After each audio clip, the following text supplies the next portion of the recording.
KGF में गरुड़ा के मरने के बाद क्या हुआ था, चलिए शुरू करते हैं।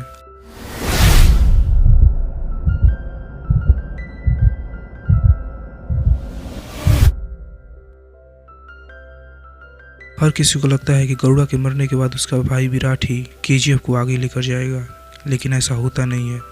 विराट के राज्याभिषेक की तैयारियां चल रही होती हैं, लेकिन जब हेलीकॉप्टर नीचे आता है तो उसमें से निकलता है रॉकी। यहाँ पे रॉकी सबको बताता है कि उसने विराट को गरुड़ा को मारने से पहले ही मार दिया था और कोई भी केजीएफ की कुर्सी पे अपना हक जताने की कोशिश करेगा वो भी मरेगा। ये सुन के कमल को बहुत ज्यादा गुस्सा आता है और रॉकी को धमकी देने लगता है, तो रॉकी उसको सबके सामने मार देता है। केजीएफ के लोग रॉकी को भगवान की तरफ पूज रहे होते हैं क्योंकि उसने गरुड़ा के आतंक से उन्हें बचाया है। रॉकी केजीएफ में जाता है और यहाँ पे हम देखते हैं कि रॉकी ने गरुड़ा के मैनेजर यानी कमांडर को जिंदा रखा होता है क्योंकि उसे केजीएफ की माइंस को दोबारा चलानी है और इसके लिए उसकी जरूरत पड़ेगी। और गरुड़ा का मैनेजर कहता है कि उसके साथ काम नहीं करेगा, लेकिन रॉकी जब उसे बताता है कि उसे पता है कि केजीएफ में 9 माइंस है, 9 में से 8 माइंस को गरुड़ा के बाप ने छुपा के रखा हुआ है, तो गरुड़ा का कमांडर तुरंत ही रॉकी के साथ काम करने को तैयार हो जाता है। रॉकी गुरु पांड्या के साथ मीटिंग करता है और उसे कहता है कि वो केजीएफ की सारी माइंस को एक साथ चलाएगा और उसमें जितना भी सोना है वो 2 साल के अंदर खाली कर देगा। ये सुन के हर कोई शॉक हो जाता है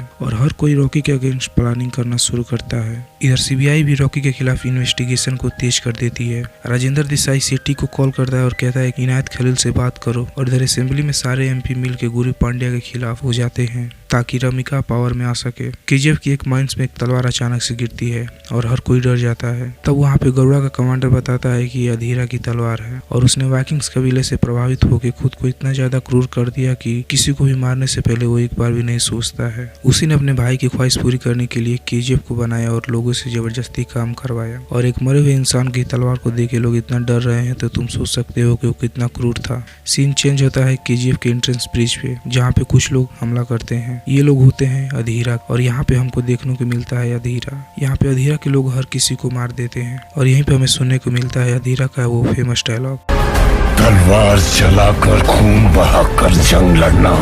एंड्रयूज ये प्लान करता है कि रॉकी को केजीएफ से बाहर लाना होगा ताकि वो लोग उसे मार सके, और इसके लिए वो राजेंद्र देसाई को गोली मार देता है ताकि जब ये न्यूज टीवी पे आए कि राजेंद्र देसाई को किसी ने गोली मार दी है तो रीना केजीएफ से बाहर आए और रीना को लेने के लिए रॉकी। और ऐसा ही होता है, जब न्यूज टीवी पर आती है तो रीना गाड़ी लेके निकल जाती है और उसके पीछे रॉकी। रास्ते में रीना को कुछ लोग किडनैप कर लेते हैं और रॉकी को उनसे फाइट करनी पड़ती है। रॉकी सबको मार देता है, लेकिन पहाड़ी के ऊपर खड़ा होता है अधीरा रॉकी को गोली मार देता है, लेकिन पूरी तरीके से नहीं मारता क्योंकि उसे मैसेज भेजना है कि केजीएफ में कोई रॉकी से भी पावरफुल आ चुका है और वो केजीएफ की तरफ बढ़ रहा है। जब रॉकी इस हालत में केजीएफ में जाता है तो केजीएफ के लोग काफी ज्यादा डर जाते हैं, और तभी उन्हीं में से कोई एक आके ये बता देता है कि अधीरा भी जिंदा है, और ये सुन के हर कोई सहम जाता है। हर किसी की आंखों में डर दिखता है। इधर रॉकी का इलाज चल रहा होता है। असेंबली में सब के सब गुरु पांड्या के खिलाफ वोटिंग करते हैं और सिटी रॉकी के सभी डिस्ट्रीब्यूटर सपोर्टर्स को मार देता है और केजीएफ से जाने वाले ट्रक्स को रास्ते में ही उड़ाकर ट्रकों को लाशों से भर के अधीरा वापस केजीएफ में भेज देता है।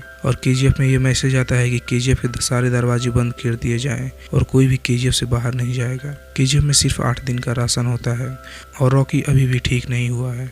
सिटी रॉकी को कॉल करता है और कहता है कि अपनी रीना के साथ आ जा, मैं माफ कर दूंगा, और वो रीना के बारे में गंदी गंदी बातें भी बोलता है। रॉकी केजीएफ का सारा सोना और पैसा लेके निकल जाता है रीना के साथ और सबको लगता है कि रॉकी भाग गया। रॉकी जाने से पहले अपने मुंबई वाले चाचा को कॉल करता है और उससे एक हेल्प मांगता है। रॉकी दुबई आ गया होता है और यहाँ वो इनायत खलील से मिलता है और उसके साथ एक डील करने के लिए बोलता है, लेकिन इनायत खलील बोलता है कि तुम्हारे सारे आदमी मारे जा चुके हैं, केजीएफ में तुम्हारा कोई कंट्रोल नहीं, तो फिर तुम्हारे साथ हम लोग क्यों काम करें। इनायत खलील रॉकी से ये भी कहता है कि मरने से पहले कुछ दोस्त बना लिए होते, और इनायत खलील जब तक ये बातें बोल ही रहा होता है तब तक इंडिया में इनायत खलील के सभी लोगों को मार दिया जाता है।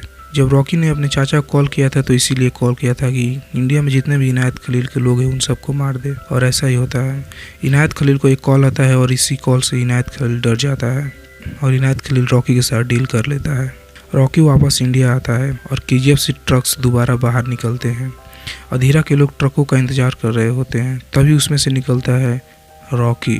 इस बार ट्रक सोने से नहीं बल्कि AK-47 लिए हुए लोगों से भरी होती है और अधीरा के हर एक आदमी को गोलियों से भून देते हैं। इसमें अधीरा को भी बहुत सारी गोलियां लगती हैं लेकिन रॉकी उसे नहीं मारता। और यहाँ पे है रॉकी का वो famous dialogue, violence violence violence. और ऐसे ही करते 2 साल बीत जाते हैं और ये साल है इलेक्शन का। इस बार इलेक्शन होता है और गुरु पांड्या की सरकार गिर जाती है और रमिका बनती है प्रधानमंत्री। रमिका प्रधानमंत्री बनते ही KGF के खिलाफ एक्शन लेना शुरू करती है। रॉकी के खिलाफ बहुत सारी रेड होती हैं और ऐसी एक रेड में पुलिस 400 ग्राम सोने की ब्रिक लेके पुलिस स्टेशन चली जाती है। और जब ये बात रॉकी को पता चलता है तो वो रॉकी पहुंच जाता है पुलिस स्टेशन और उस पूरे पुलिस स्टेशन को ही उड़ा देता है। ये न्यूज सुन के रमिका बहुत गुस्सा होती है लेकिन वो कर भी क्या सकती है। रीना रॉकी से शादी कर लेती है। यहाँ एंड्रूज रॉकी से बहुत ज्यादा परेशान है तो वो दोबारा अधीरा से मिलने जाता है ताकि वो रॉकी को मरवा सके। अधीरा के पास ऑलरेडी एक प्लान है और अधीरा कहता है कि रॉकी को सबके सामने मारेगा। इसके लिए उसे सिर्फ एक टनल को ढूंढना है और अधीरा कहता है कि तुम वो टनल ढूंढोगे।